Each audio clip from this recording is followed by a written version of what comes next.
No Fox, no wins.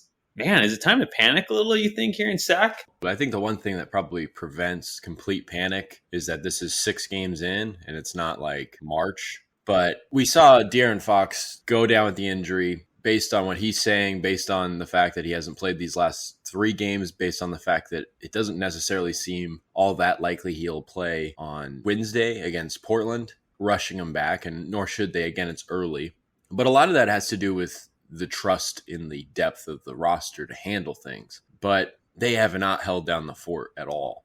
They did a really good job against Golden State to defend. The offense wasn't there. It really felt like one of those games where it's like, sometimes that happens. Sometimes you miss shots. Keegan Murray goes 0-7. They lost by 1 point. Domantas Sabonis missed a couple free throws. There's stuff to kind of grasp onto there in terms of frustration, but you can kind of live with that loss just because of the way they played defensively.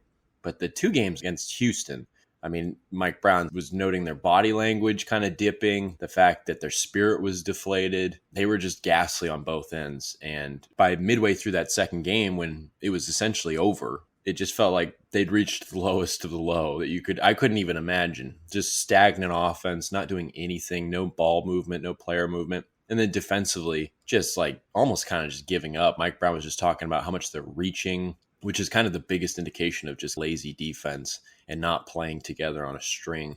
Even some of the best teams in the league manage to at least, they're not overwhelmingly winning records, but they still find ways to win without their best player. So to go 0-3 without Fox, to see the offensive rating, which in the first 3 games was 6th in the league, drop down to 20th over the last 3, and the defensive rating's gone up marginally in terms of standings, but I think the Warriors game had a lot to do with that. This is a completely different team without Fox. They don't seem to have much belief in themselves, and they don't seem to be playing the right way at all. In fact, they keep seeming to kind of regress, if anything. So, yeah, I think it's time to panic a little bit. I don't know if panic's necessarily the right word, though, just because it is so early. But to be extremely worried and to have questions, whether it's about the players, whether it's about the coaching philosophy, whatever it is, I think that's warranted for sure.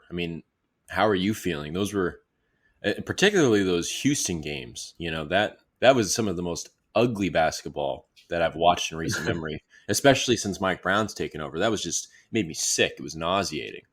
Yeah, Saturday's game was definitely disappointing, frustrating, and you shouldn't be losing to a Houston team like that. But it's like, okay, you have a chance to get it right back at them on Monday. And they just looked even worse. The worst game I've watched them play since Brown took over. They gave up, it felt like, so I gave up on them too. I did not watch a minute of basketball past the first half because you could kind of just see where that game was headed, and it was something I didn't want to be a part of. Is it time to panic? Yeah, I think panic's maybe not the right word, but like you said, good teams, regardless if they have their star player or not, and it's not like the Kings only have one star player. Sabonis has to step up. They still find ways to win, and they haven't at all, and they've seemed to do the opposite. It makes you question the depth a lot now. Do you think this team would be really good without Fox still? Not really good, but enough to beat the Rockets at least once. And so, it makes you question about Sabonis too.